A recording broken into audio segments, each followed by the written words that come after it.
Boa tarde, Joelson. Boa tarde a todos que acompanham o Jornal do Piauí. Não. Inclusive, em termos de valores, seria a maior condenação já imputada a um empresário aqui no estado do Piauí.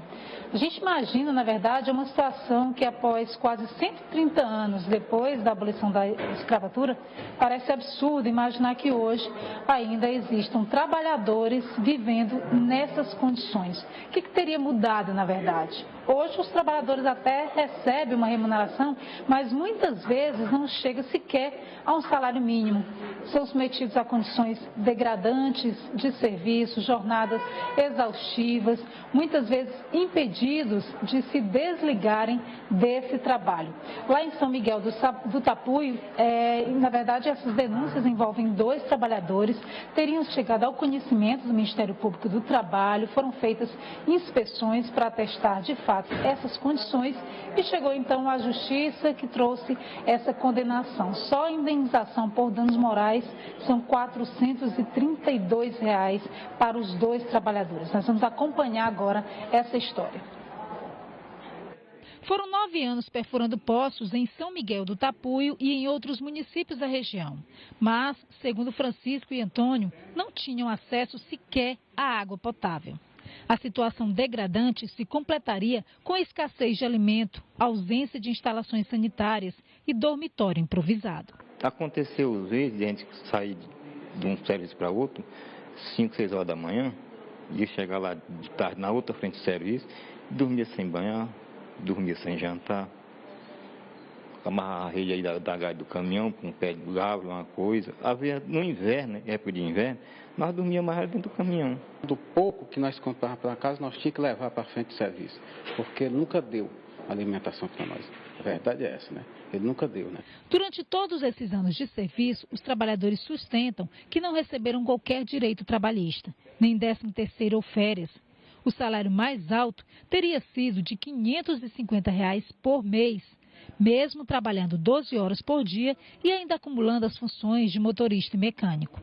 Antônio e Francisco também contam que só tomaram conhecimento de que as condições caracterizavam o trabalho escravo após a inspeção do Ministério Público do Trabalho. Depois da fiscalização do Ministério do Trabalho, foi que nós abrimos os olhos e tivemos conhecimento do que nós estava sendo na mão dele, né? Os auditores fiscais do Ministério do Trabalho confirmaram as denúncias relatadas pelas vítimas. Constataram também a falta de equipamentos de segurança e sequer banheiro. No relatório, a constatação de que as necessidades fisiológicas são feitas ao relento, utilizam pedras, folhas e pau para fazer o asseio. Outro trecho do depoimento diz que o senhor Maurício Menezes contrata com o tomador dos serviços a R$ 120 o metro perfurado, mas só paga R$ 10. E que se por alguma razão o poço não for cavado até o fim, nada recebe. A decisão da Justiça do Trabalho saiu no dia 8 deste mês. A juíza Benedita Guerra Cavalcante sentenciou Maurício Menezes ao pagamento de todos os direitos trabalhistas com correção referentes a 9 anos de atividade, além de indenização por danos morais no valor de R$ 216 mil a cada um dos trabalhadores. O advogado do empresário diz que vai recorrer da decisão.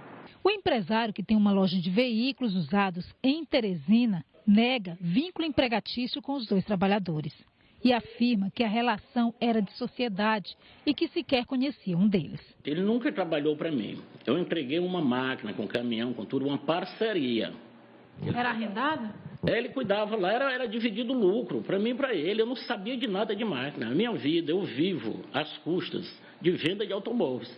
Maurício Menezes alega ainda que o patrimônio que detém não é compatível com o suposto lucro que teria obtido com o trabalho escravo e que acredita na justiça.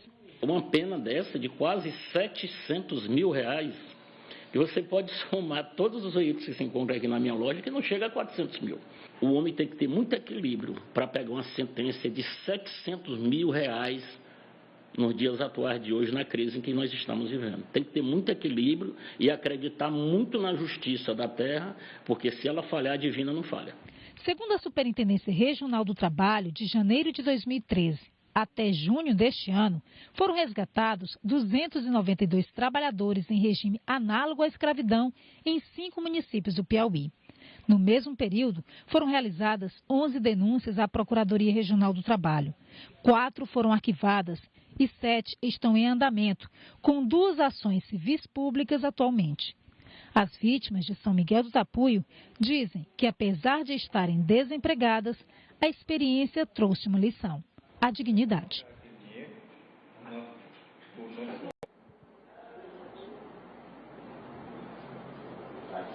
Bom, vocês ouviram aí o relato desses 2 trabalhadores que viviam nessas condições constatadas pelo Ministério Público do Trabalho. Essa inspeção foi feita pelo Ministério Público do Trabalho, inclusive com acompanhamento do procurador Edno Moro, que está aqui ao meu lado e traz mais informações acerca dessa situação. O empresário ainda pode recorrer dessa decisão, inclusive o advogado já mencionou que já está tomando providência em relação a isso.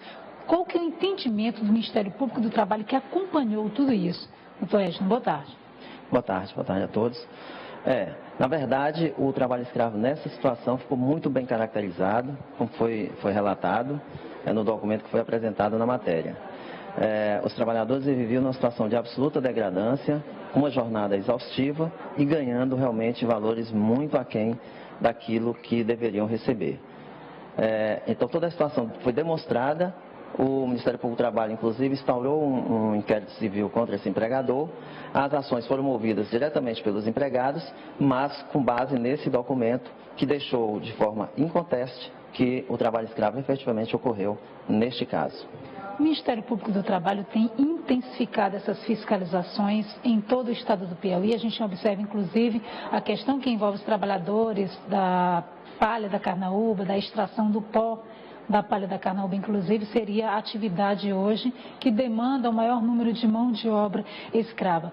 No entendimento do Ministério, o que ainda provoca tanta exploração de mão de obra, mesmo com uma fiscalização mais rigorosa e com leis também mais severas? Veja bem, muitos ainda acreditam na impunidade. Esse é o vetor da exploração do trabalho escravo ainda no estado do Piauí. Esta decisão, de primeira instância ainda, cabe recurso, é verdade, mas ela é muito importante porque tem um efeito pedagógico formidável. Então, a partir dela, a gente acredita que pode desestimular esta prática. Então, a impunidade é um desses fatores e o outro é o lucro, aquela ânsia de obter um lucro fácil às custas da exploração dos trabalhadores, mediante a redução do custo do trabalho. Então, a partir da intensificação dessas inspeções, dessas fiscalizações, com decisões dessa que pune efetivamente o empregador flagrado, reduzindo as pessoas à condição análoga de escravo, a gente acredita que pode ter uma diminuição efetiva desse tipo de exploração no estado do Piauí. Nós temos uma pergunta do estúdio, pois não, Joelson?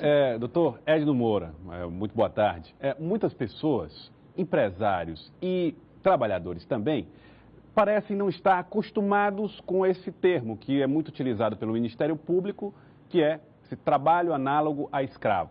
E muita gente não entende direito quando estão respeitando os direitos e quando estão violando esses direitos. Parece que existe um aspecto subjetivo de interpretação do que é exatamente o trabalho análogo a escravo. Como é que se pode garantir que tanto empresários como empregados tenham conhecimento real de quando estão descumprindo a lei? Existe realmente essa subjetividade, essa dificuldade de interpretar o que é o trabalho análogo a escravo?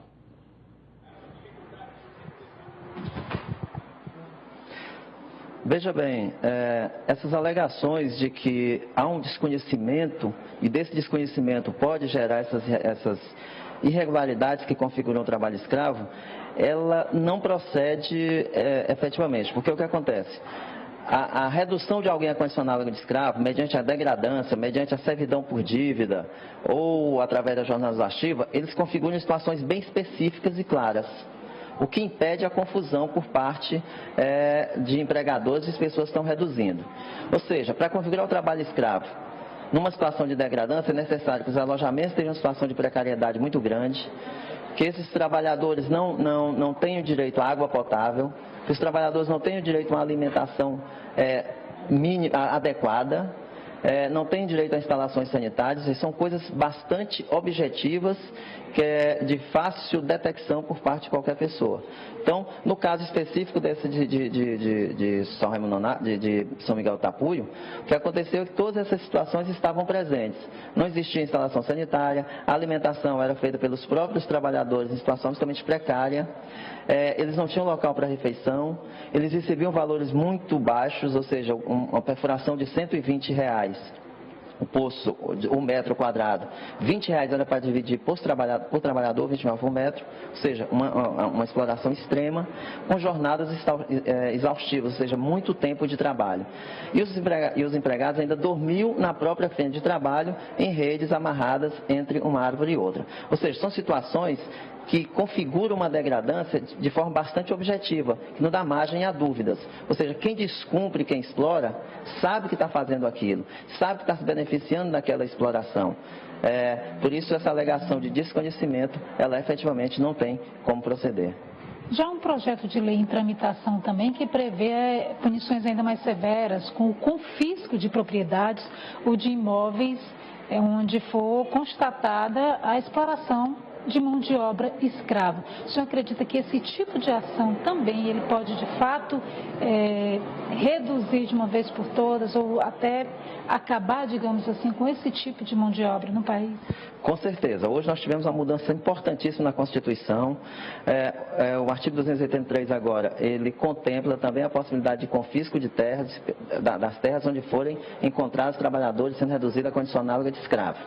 Então isso é fundamental, porque o que ocorria com muita frequência, o empregador ele apostava na impunidade, ou seja, o Estado ia, flagrava aquele trabalhador e depois demorava muito tempo para flagrar novamente. Então hoje não.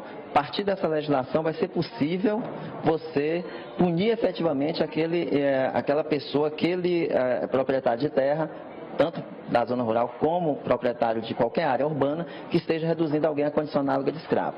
O problema é que esse dispositivo da Constituição não foi regulamentado ainda, então nós estamos dependendo de uma legislação que está em trâmite no Congresso Nacional e, pelo menos, o projeto que foi encaminhado, ele traz um retrocesso neste aspecto, porque ele retira da caracterização do trabalho escravo o trabalho degradante e a jornada exaustiva, que é um retrocesso social que nós não podemos aceitar. Então, veja bem, houve um avanço efetivo, inicialmente na Constituição, mas que pode se transformar num retrocesso se nós tivermos a efetiva exclusão dessas duas hipóteses de incidência do trabalho escravo. E a gente está lutando para que isso não ocorra. Mas, se nós tivermos isso, nós vamos ter a punição efetiva e o combate ao trabalho escravo vai ganhar um novo fôlego. Quero agradecer, então, ao Procurador do Trabalho, Reginaldo Moura, pelas explicações aqui ao Jornal do Piauí. Joelson.